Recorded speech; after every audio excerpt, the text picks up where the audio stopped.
மக்கள் வணக்கம். நாளை ஏப்ரல் 23 தமிழ்நாடு சட்டமன்ற தேர்தல். இது நமக்கு அனைவருக்கும் தெரியும். கண்டிப்பாக தமிழ்நாட்டில் இருக்கிற ஓட்டு உரிமை உள்ள அத்தனை பேரும் நாளைக்கு ஓட்டு போடணும்.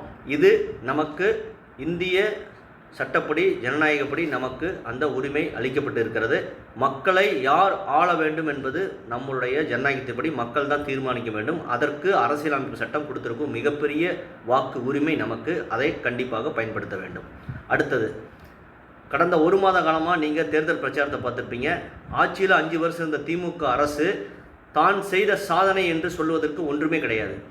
திமுக தலைவர் ஸ்டாலின் முதல் கொண்டு அவருடைய மகன் உதயநிதி முதல் கொண்டு எடப்பாடி அவர்களை உரிமையில் பேச வேண்டியது, மத்திய அரசு மோடி அவர்களை உரிமையில் பேச வேண்டியது, மத்திய அரசை தவறாக சொல்ல வேண்டியது. மத்திய அரசு நிதி தரவில்லை, மத்திய அரசு எடப்பாடி அவர்கள் பாஜகவின் வாஷிங் மிஷினாக இருக்கிறார் அப்படின்னு சொல்லி இதையே தான் தொடர்ந்து 2019, 2021, 2024 தற்பொழுது 2026 அதையே தான் திரும்ப சொல்கிறார்கள். ஏனென்றால் மகளிருக்கு 1000 ரூபாய் இலவசமும் 1000 ரூபாய் பணமும் இலவச பேருந்து பயணமும் கொடுத்துவிட்டால் எதையுமே கண்டுக்க மாட்டார்கள். நாம் வைத்தது தான் சட்டம் என்று திமுக குறிப்பாக ஸ்டாலின் உதயநிதி நினைக்கிறார்கள். அதைத்தான் தேர்தல் பிரச்சாரத்தில் அவர்கள் சொன்னார்கள். 5 வருஷம் எதை செய்தோம், கொடுத்த வாக்குறுதி எவ்வளவு நிறைவேற்றுகிறோம் அப்படின்னு அவர் சொல்லவே இல்லை. முக்கியமாக பெட்ரோல் டீசல் 4 ரூபாயும் 5 ரூபாயும் குறைக்கிறோம் சொல்கிறார்கள். எல்பிஜி சிலிண்டருக்கு 100 ரூபாய் குறைக்கிறோம் என்று சொன்னார்கள். அதையே அவர்கள் செய்யவே இல்லை. முக்கியமாக ஒரு மாதத்துக்கு ஒரு முறை மின்கட்டணம் எடுக்கப்படும் என்று சொன்னார்கள். அதை செய்யவில்லை. இது 4 செய்திருந்தால் மிகப்பெரிய விஷயம். அதை முக்கியமாக அதை செய்யவே இல்லை. ஆனால் என்ன செய்தார்கள்? 5 வருட காலம் ஊழல் செய்தார்கள். கொலை, கொள்ளை, கற்பழிப்பு நடந்தது. பாலியல் வன்கொடுமை நிறையா நடந்தது. இதுதான் 5 வருட காலம் விளம்பரத்திலே ஆட்சியை ஓட்டுவிட்டார்கள். அவர்களுக்கு எலும்பு துண்டாக இந்த ஊடகங்களும் செயல்பட்டு கொண்டிருந்தனர். என்ன உண்மை இந்த ஆட்சி நடக்கிறது என்று அவர்களும் மக்களுக்கு தெளிவாக சொல்லவில்லை. 5 வருட காலம் விளம்பரத்திலே காலத்தை தள்ளிவிட்டார்கள். மீண்டும் ஏற்கனவே கொடுத்த வாக்குறுதியை சில வேளை அப்படியே காப்பி எடுத்துவிட்டு 8000 ரூபாய் கூப்பன் என்று இப்போ அது சூப்பர் ஸ்டார் என்று சொல்கிறார்கள். முதல்வர் ஸ்டாலின் சொல்கிறார் சூப்பர் ஸ்டார் அப்படின்னு சொல்கிறார். இதுதான் சூப்பர் ஸ்டாரா? 8000 ரூபாய் கூப்பனுக்கு என்ன வாங்க முடியும்? ஒரு வாஷிங் மிஷின், ஒரு ஃப்ரிட்ஜு, ஒரு ஏசி நல்லா வாங்க முடியுமா? வாங்க முடியாது. ஆகவே பெண்கள் உஷாராக இருக்க வேண்டும்.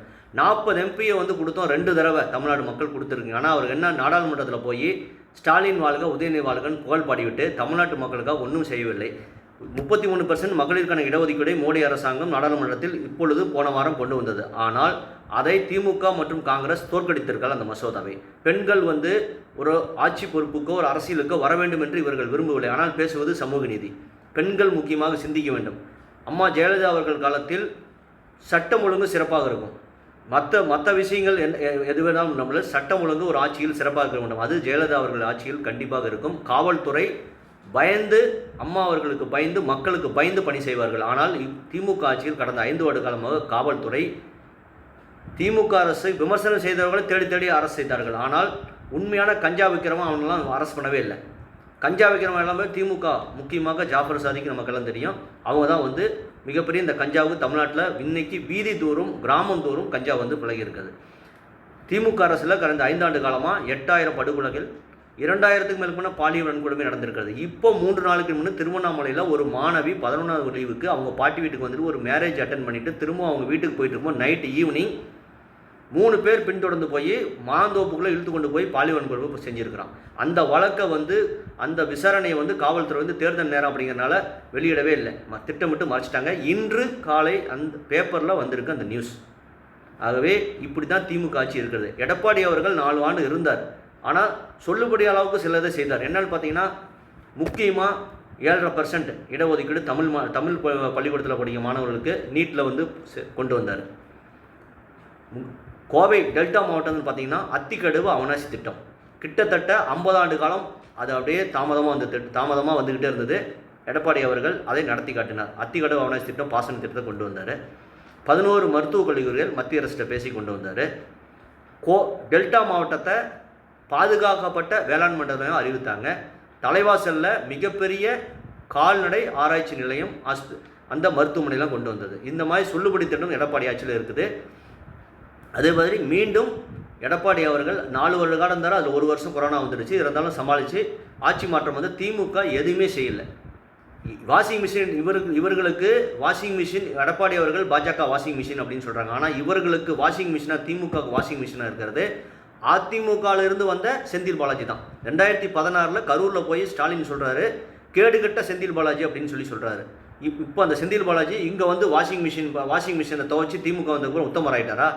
கோவை தெற்கில் கரூரில் நிற்க முடியாதுன்னு சொல்லி கோவை தெற்கில் போய் நிற்கிற செந்தில் பாலாஜி இன்றைக்கி ஒரு ஓட்டுக்கு 5000 ரூபாய் கொடுக்குறான்னு சொல்லி நியூஸ் வருது. பல இடத்துல வீடியோவில் சமூக இடத்துல வருது, நியூஸ்லேயும் வந்து வருது.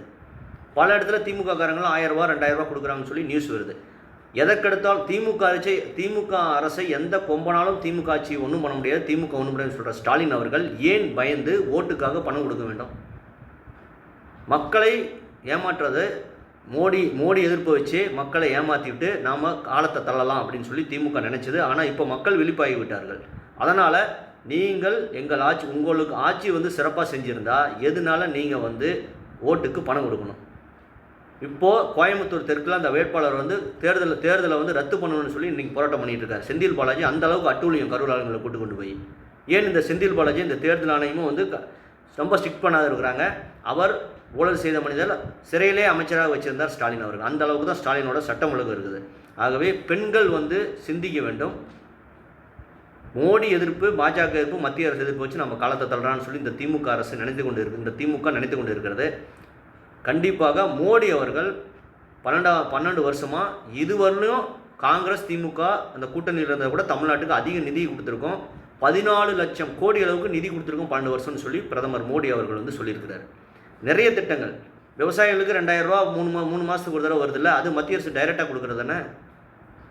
முத்ரா வங்கி கடன், இந்த மாதிரி இலவச மோடி ஆவாஸ் யோஜனாவோட வீடு, ஜல்ஜீவன் திட்டத்தில் குடிநீர், இது எல்லாமே மத்திய அரசு கொடுக்குற திட்டம் தானே. இதெல்லாம் வந்து சரியாக பயன்படுத்தாமல் எதுக்கெடுத்தாலும் மத்திய அரசுகிட்ட சண்டை போட்டுக்கிட்டு தேராக போட்டுக்கிட்டு. ஆனால் எடப்பாடி அவர்கள் காலத்தில் இருந்தப்போ மோடி இங்கே வந்து ஏடிஎம்கே இருந்தனால ஆட்சி வந்து 2 சிறப்பாக நடந்துட்டு இருந்தது. இவங்க வந்து எல்லா வகையிலும் ஊழல், எதையுமே மத்திய அரசு கொண்டு வர திட்டத்தை கண்மூடித்தனமாக எதிர்க்க வேண்டியது.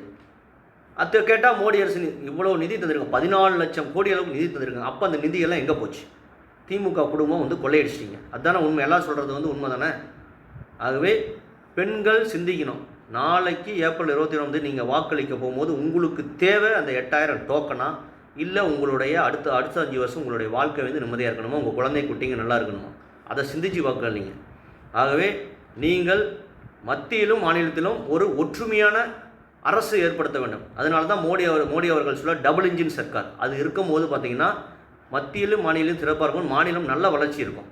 மத்தியில் வந்து தேவையில்லாமல் மத்திய அரசுக்கிட்ட சண்டையிலேயே இருந்துட்டு சண்டை போக்க இருந்துட்டு தான் மாநில அரசு சரியாக நிர்வாகம் பண்ண முடியாது. ஆனால் ஸ்டாலின் அவர்கள் அதை தான் பெரிய ஹீரோவாக நினச்சிட்டு இருக்காரு. அவரை தவறாக வழி நடத்துகிறாங்க. அது அவருக்கே தெரியல. பேப்பர் எழுதி கொடுத்தா படிச்சுட்டு போயிறாரு. 5 வருஷம் அதே நடந்தது. ஆகவே மீண்டும் மத்தியிலும் மாநிலத்திலும் ஒரு சுமூகமான ஆட்சி, சிறப்பான ஆட்சி, டபுள் இன்ஜின் சர்க்கார் சிறப்பான ஆட்சி நடக்கணும் அப்படின்னா அதற்கு ஒரே வழி தேசிய ஜனநாயக கூட்டணி தான். ஆகவே மக்கள் சிந்தித்து வாக்களிக்க வேண்டும். தேசிய ஜனநாயக கூட்டணி அதிமுக தலைமையில் ஆட்சி வந்து 2026 அமைஞ்சால் மட்டுமே மத்தியிலும் மாநிலம் ஒரு சிறப்பான ஆட்சி நடைபெறும். அதுதான் தமிழ்நாட்டுக்கு நல்லது. இதை தான் ஆந்திரா முதலமைச்சர் சந்திரபாபு நாயுடு அவர்களும் தேர்தல் பொதுக்கூட்டத்தில் வந்து கிருஷ்ணகிரியில் சொல்லியிருக்கிறார்.